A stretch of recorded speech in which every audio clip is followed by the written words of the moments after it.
Welcome back to the cryptowrld channel, everyone. My name is Josh, and Bitcoin has officially confirmed a breakout above key resistance. And we also have this Bitcoin indicator that reveals the bottom is potentially already in. So I'll be covering that in just a moment, alongside some other important charts later in this video. So definitely stick around to the end of the video so that you don't miss out on any of this important information. And just before we get into it, you might as well leave a like down below. If you're new to the channel, be sure to subscribe with notifications turned on for more updates just like this every single day. But with all of that out of the way, let's get straight into what this video is about. So right here, we are on the Bitcoin US dollar chart on the daily time frame, and we have now officially seen a daily candle close above 42,000. And not only that, of course, we just finished a week, which means we have seen a weekly candle close above 42,000 US dollars, which is key resistance, or I should say it was key resistance, because taking a look at the daily time frame, you can see that in the past, we have found massive amounts of resistance at this exact same price range. And on top of that, we've also found major support at this price range as well. And so obviously seeing Bitcoin break above this price range is clearly a bullish signal. Now it is important for us to remain above that price range, which is coming into play in between 40,000 US dollars and 42,000 US dollars per Bitcoin. So now we need to turn to our Fibonacci levels here on the logarithmic chart to look at some other possible points of resistance.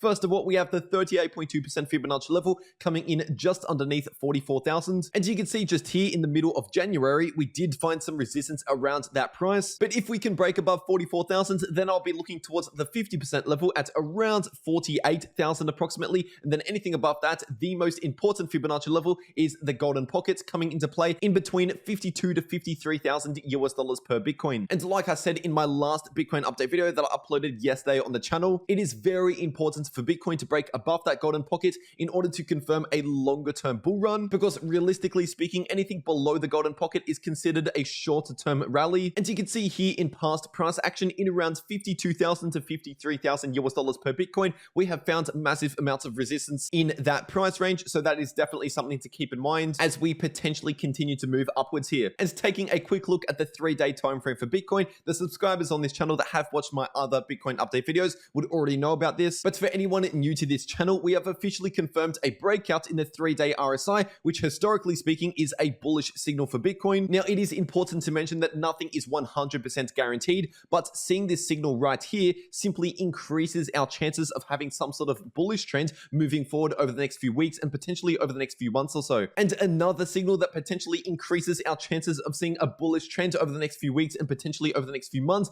is this massive bullish divergence between the price action and the 3-day MACD indicator. But of course, we need to wait for a bullish cross in the 3-day MACD indicator, which we are seeing right now, but this has not been confirmed. We need to see a 3 daily candle close when we are crossing bullish in this MACD indicator. And the next 3 daily candle close is in around 1.5 days from now. So basically, if we see more bullish price action over the next 1.5 days, it's very likely we'll see this bullish cross in the 3-day MACD, which then would further confirm a possible uptrend starting to form. But if we play out any bearish price action over the next 1.5 days, that could delay this bullish cross in the MACD. And so in that scenario, we'll simply have to wait for the next 3 daily candle close. And now zooming out to the weekly time frame for Bitcoin and looking at this indicator right here, which is the CM Williams VIX FIX indicator. And this indicator is more accurate on the larger time frames, like the weekly time frame, for example. And what it's designed to do is basically tell us if we're at a market bottom. And so far throughout Bitcoin's history, this indicator has actually been very accurate. You can see at the end of the 2018 bear market,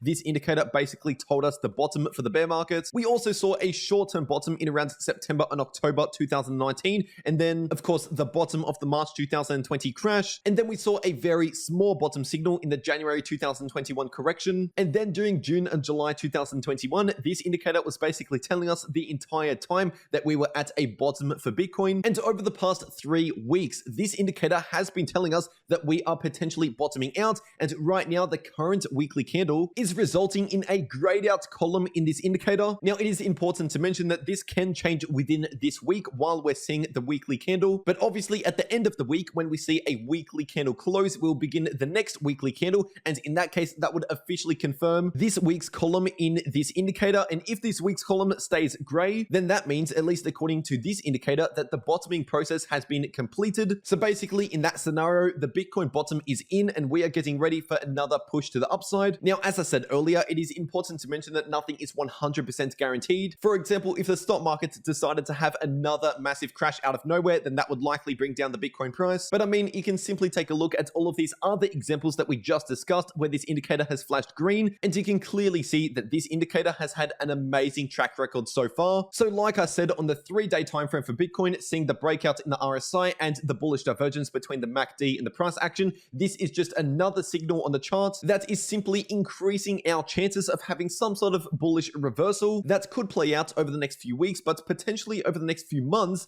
as we have seen in previous price action. And now taking a quick look at the VPVR indicator on the daily time frame for Bitcoin. First of all, we have seen a perfect bounce from this lower range of volume, and that was coming into play in around 33 to 35,000 US dollars per Bitcoin. But now we have a chunk of volume above the Bitcoin price in this indicator, which means this is potentially a range of resistance to pay attention to. And this range of resistance is coming into play in between around 46,000 and around 48,000, which is pretty much right where the 50% level is coming into play, as I mentioned earlier in the video. And now taking a look at this chart right here, which actually shows us the total amount of stable coins on exchanges right now. And this chart is dating back since around the middle of last year. So for about half a year, we didn't see too much action in stable coins on exchanges. But you can see that more recently, in particular, the end of January leading into the beginning of this month, we have seen a massive amount of stable coins moving onto exchanges. In fact, a little over 2 weeks ago, the total amount of stable coins on exchanges equated to around 20 billion US dollars. And right now it's sitting at around 26.5 billion. So we have seen around 6.5 billion US dollars worth of stablecoins flow onto exchanges within the last 2 weeks or so. And stablecoins can be used for a lot of different things, but most commonly they are used to purchase crypto assets like Bitcoin, for example. So there's a good chance that a lot of these stablecoins are basically sitting on the sidelines waiting to potentially enter into either Bitcoin or some other altcoins. Now, it is important to mention that stablecoins can be used to short Bitcoin and short other altcoins as well. So just keep that in mind. But as I said earlier, there's probably a better chance that a lot of these stablecoins would be used to purchase crypto assets, because one of the reasons why it might be unlikely for a lot of these stablecoins to short Bitcoin is because the Bitcoin funding rates are right now sitting in negative territory. And for any of the beginners out there, when the funding rates are negative, that means the Bitcoin short positions pay money to the Bitcoin long positions, and that creates an incentive to close short positions and open new long positions. And that whole process, if you're closing a short and opening a long, you are adding buying pressure to the Bitcoin price, which would then start to increase the Bitcoin price, and then that would force more shorts to close, which further increases the price, and then more shorts get liquidated. And that whole process is known as a short squeeze, and we are potentially in the early stages of that happening, especially if the Bitcoin funding rates remain in negative territory, because that means the short positions remain expensive to maintain. And if you want to receive information like this earlier than these videos in real-time updates, then definitely make sure you follow me over on my Twitter, and the link to my Twitter is in the description down below and also in the pinned comment. And if you got anything of value out of this video or simply enjoyed it, please make sure to leave a like down below. If you're new to the channel, be sure to subscribe with notifications turned on so that you don't miss out on any of these important updates that I post every single day. And as always, I seriously do appreciate all of your support on the channel. I cannot thank you enough. And before you click off, make sure you're checking out one of these uploads if you haven't already. But that is it for this update. I really hope you enjoyed, and I'll see you all in the next video.